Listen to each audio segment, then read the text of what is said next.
As we gather on this Good Friday evening to grieve and to mourn, we remember what Jesus said to his disciples as he prepared to leave them. The hour is coming when I will no longer speak to you in figures, but will tell you plainly of the Father. On that day you will ask in my name. I do not say to you that I will ask the Father on your behalf, for the Father himself loves you because you have loved me and have believed that I came from God. I came from the Father and have come into the world. Again, I am leaving the world and am going to the Father.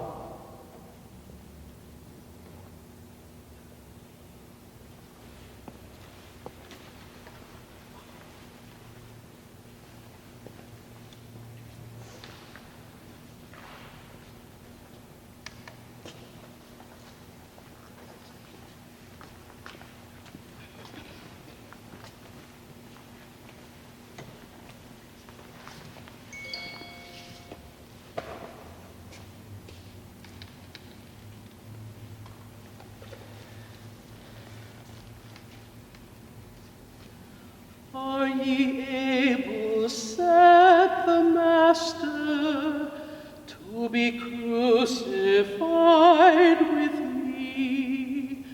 Yea, the sturdy dreamers answered, to the death we follow thee. Lord, we are able, our spirits are thine. Remold them, make us like thee divine. Thy guiding radiance above us shall be a beacon to God, to love and loyalty.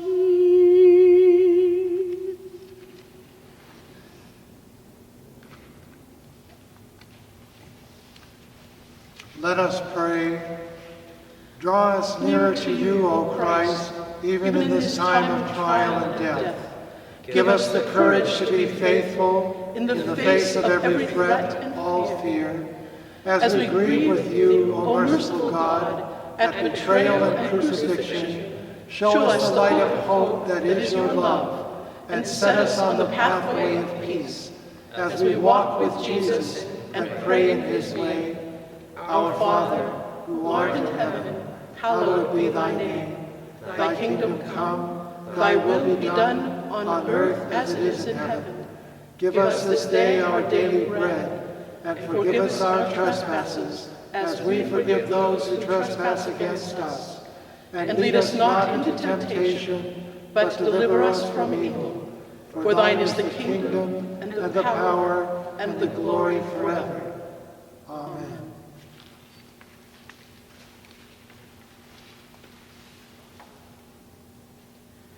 After Jesus had prayed, Jesus went out with his disciples across the Kidron Valley, to a place where there was a garden, which he and his disciples entered.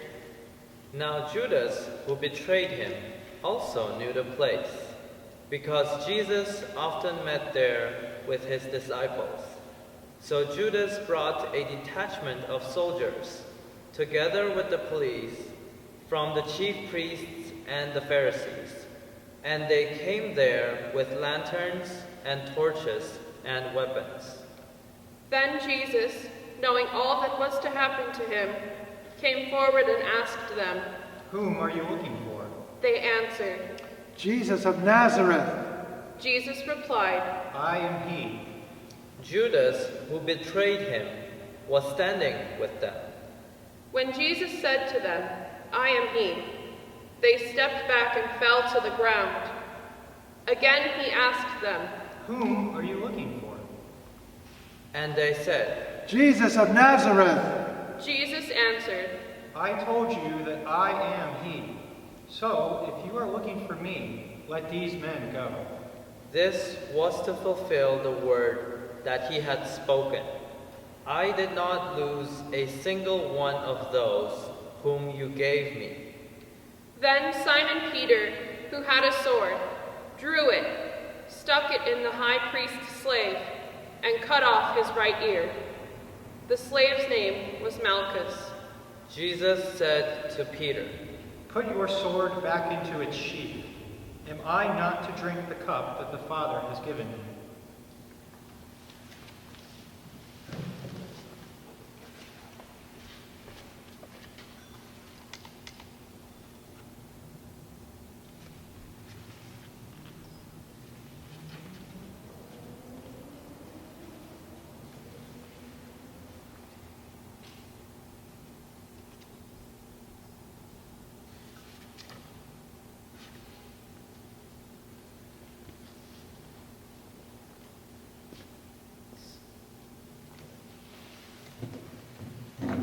So the soldiers, their officer, and the Jewish police arrested Jesus and bound him.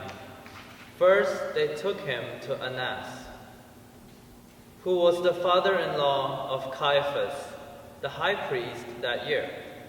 Caiaphas was the one who had advised the Jews that it was better to have one person die for the people. Simon Peter and another disciple followed Jesus. Since the disciple was known to the high priest, he went with Jesus into the courtyard of the high priest. But Peter was standing at the gate. So the other disciple, who was known to the high priest, went out, spoke to the woman who guarded the gate, and brought Peter in. The woman said to Peter, You are not also one of this man's disciples, are you? Peter said, I am not. Now the slaves and the police had made a charcoal fire because it was cold, and they were standing around it and warming themselves. Peter also was standing with them and warming himself.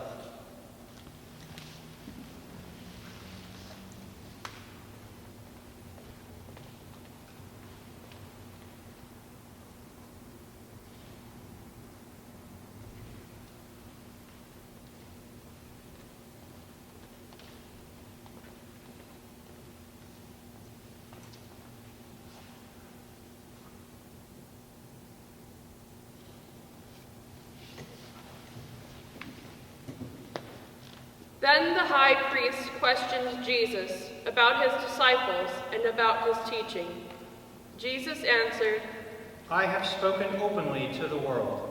I have always taught in synagogues and in the temple, where all the Jews come together.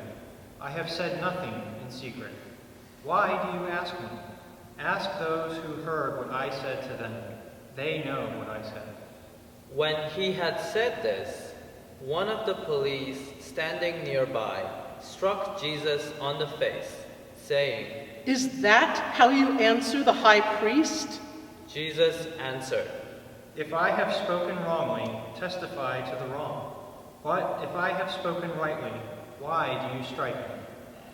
Then Annas sent him bound to Caiaphas, the high priest.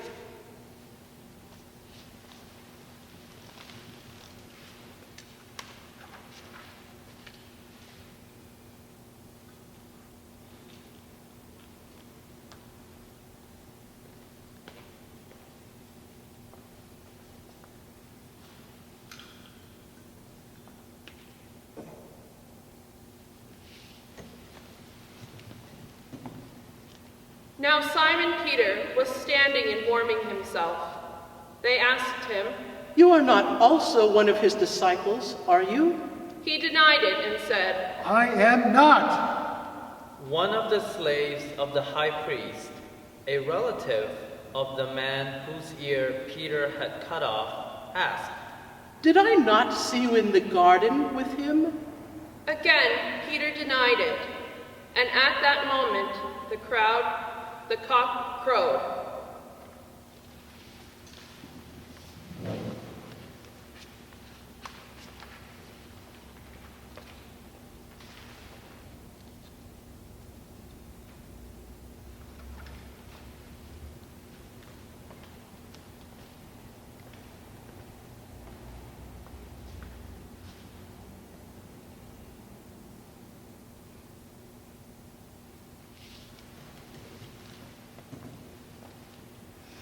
Then they took Jesus from Caiaphas to Pilate's headquarters.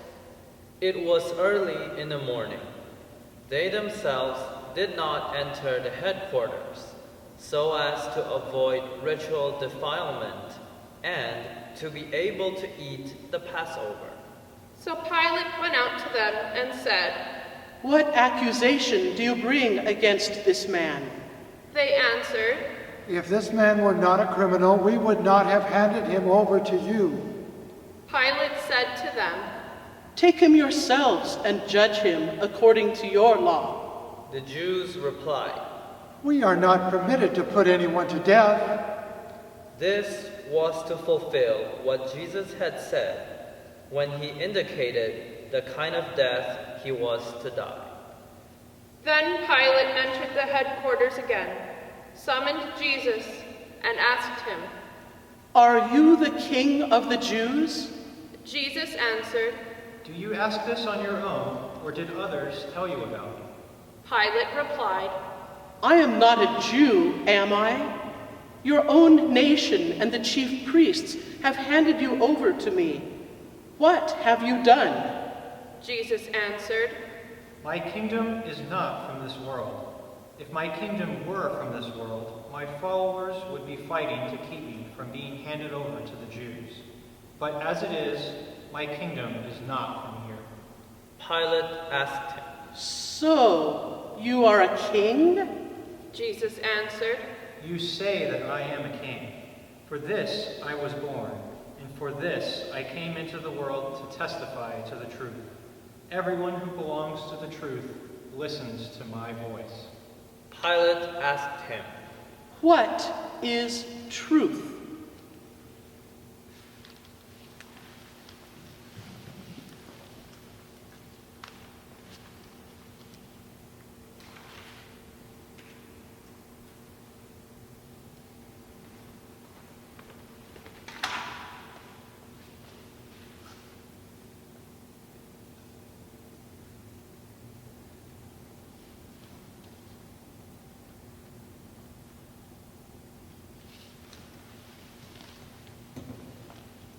After Pilate had said this, he went out to the Jews again and told them, "I find no case against him. But you have a custom that I release someone for you at the Passover. Do you want me to release for you the King of the Jews?" They shouted in reply. Not this man, but Barabbas. Now Barabbas was abandoned.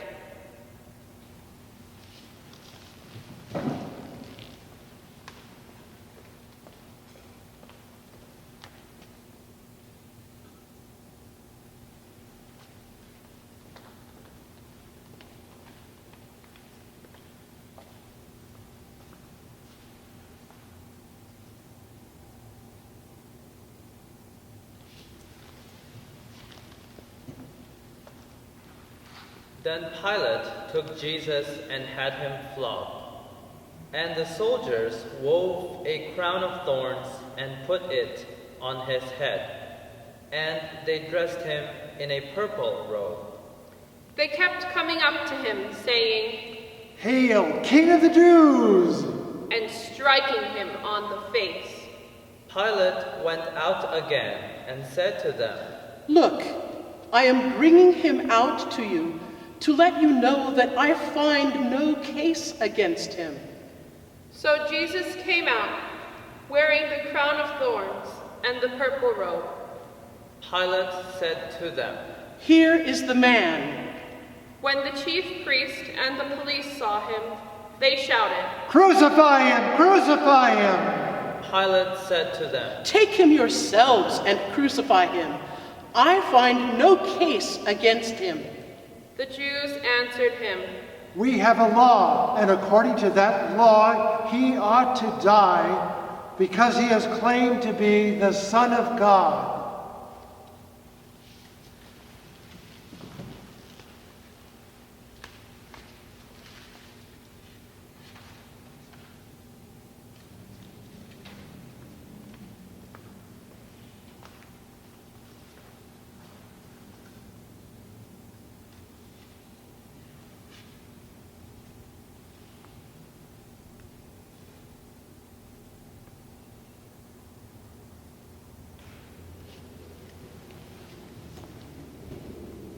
Now, when Pilate heard this, he was more afraid than ever. He entered his headquarters again and asked Jesus, "Where are you from?" But Jesus gave him no answer. Pilate therefore said to him, "Do you refuse to speak to me? Do you not know that I have power to release you and power to crucify you?" Jesus answered him, You would have no power over me unless it had been given you from above. Therefore, the one who handed me over to you is guilty of a greater sin. From then on, Pilate tried to release him, but the Jews cried out, If you release this man, you are no friend of the emperor. Everyone who claims to be a king sets himself against the emperor. When Pilate heard these words, he brought Jesus outside and sat on the judge's bench at a place called the Stone Pavement, or in Hebrew, Gabbatha. Now it was the day of preparation for the Passover, and it was about noon. Pilate said to them, "Here is the man." When the chief priest and the police saw him, they shouted, Crucify him! Crucify him! Pilate said to them, "Take him yourselves and crucify him. I find no case against him." We have a law, and according to that law he ought to die, because he has claimed to be the Son of God.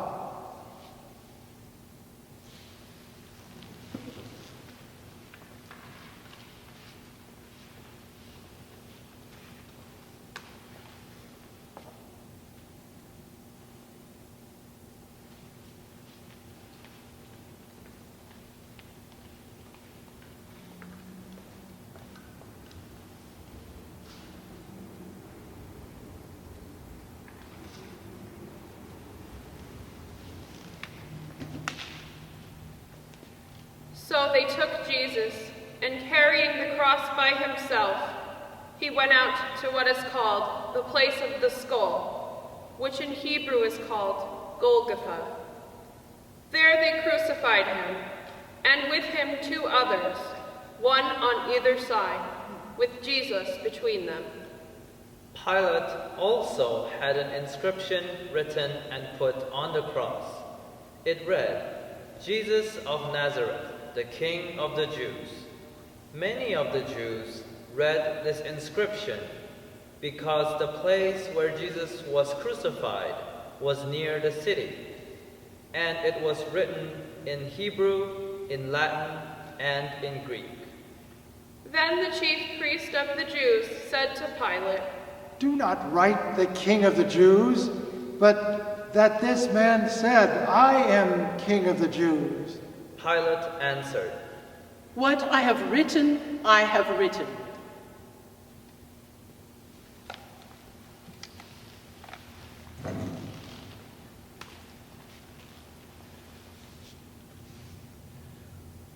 Were you there when they crucified my Lord?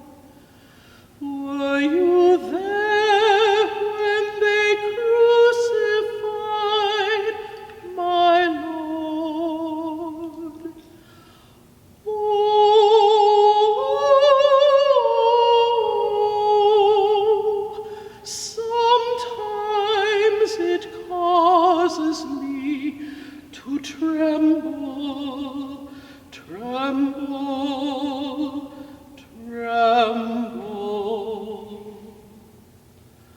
Were you there when they crucified my Lord?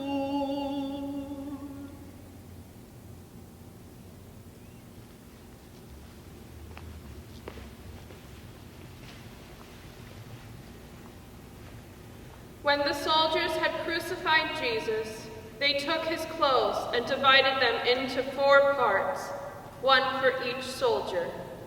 They also took his tunic. Now the tunic was seamless, woven in one piece from the top. So they said to one another, Let us not tear it, but cast lots for it to see who will get it.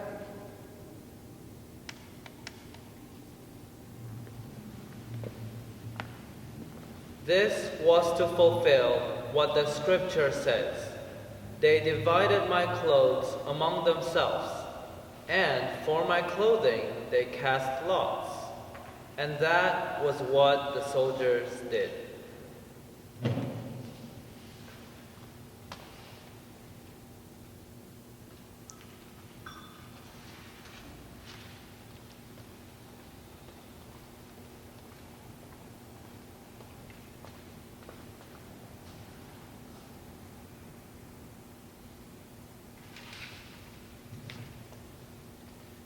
Meanwhile, standing near the cross of Jesus were her mother and his mother's sister, Mary, the wife of Clopas, and Mary Magdalene. When Jesus saw his mother and the disciple whom he loved standing beside her, he said to his mother, "Woman, here is your son. Then he said to the disciple, Here is your mother." And from that hour, the disciple took her into his own home.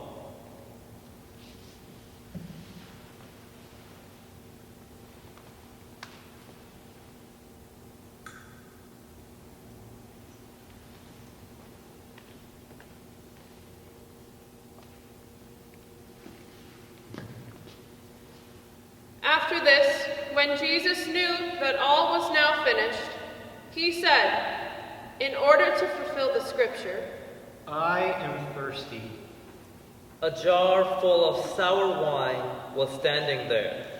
So they put a sponge full of the wine on a branch of hyssop and held it to his mouth. When Jesus had received the wine, he said, It is finished. Then he bowed his head and gave up his spirit.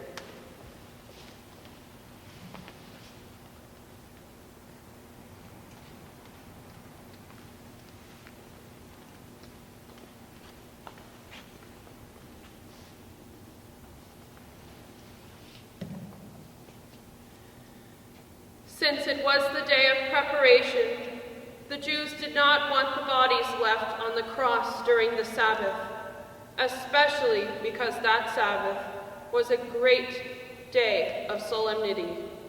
So they asked Pilate to have the legs of the crucified man broken and the bodies removed. Then the soldiers came and broke the legs of the first and of the other who had been crucified with him. But when they came to Jesus and saw that he was already dead, they did not break his legs. Instead, one of the soldiers pierced his side with a spear, and at once blood and water came out. He who saw this has testified, so that you also may believe. His testimony is true, and he knows that he tells the truth. These things occurred so that the scripture might be fulfilled. None of his bones shall be broken. And again, another passage of scripture says, they will look on the one whom they have pierced.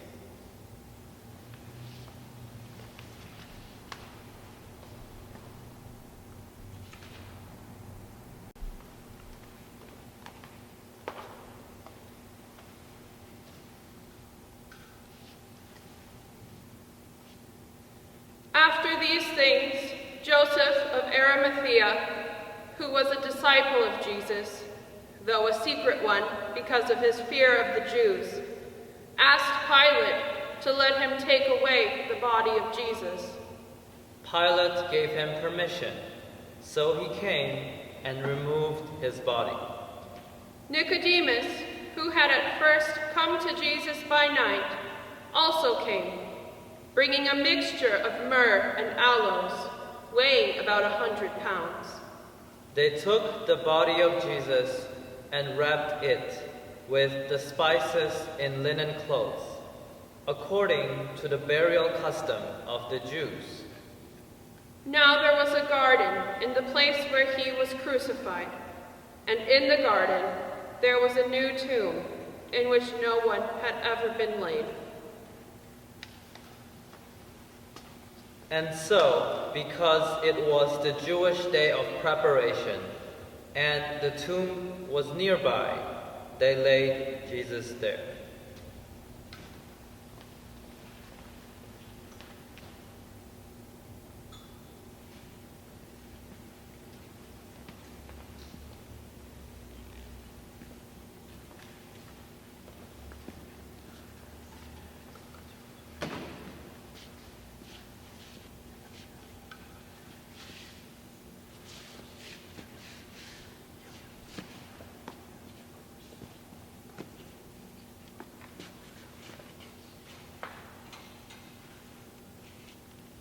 Were you there when they laid him in the tomb? Were you there when they laid him in the tomb?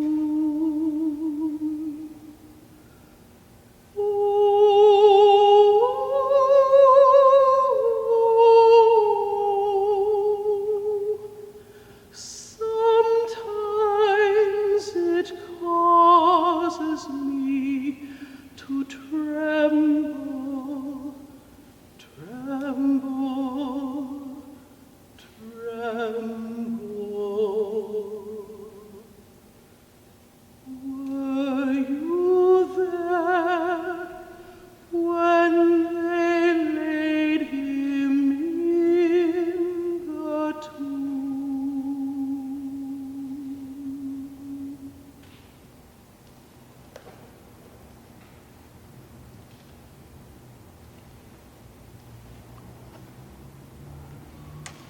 The story is finished. The book is closed. The service is ended.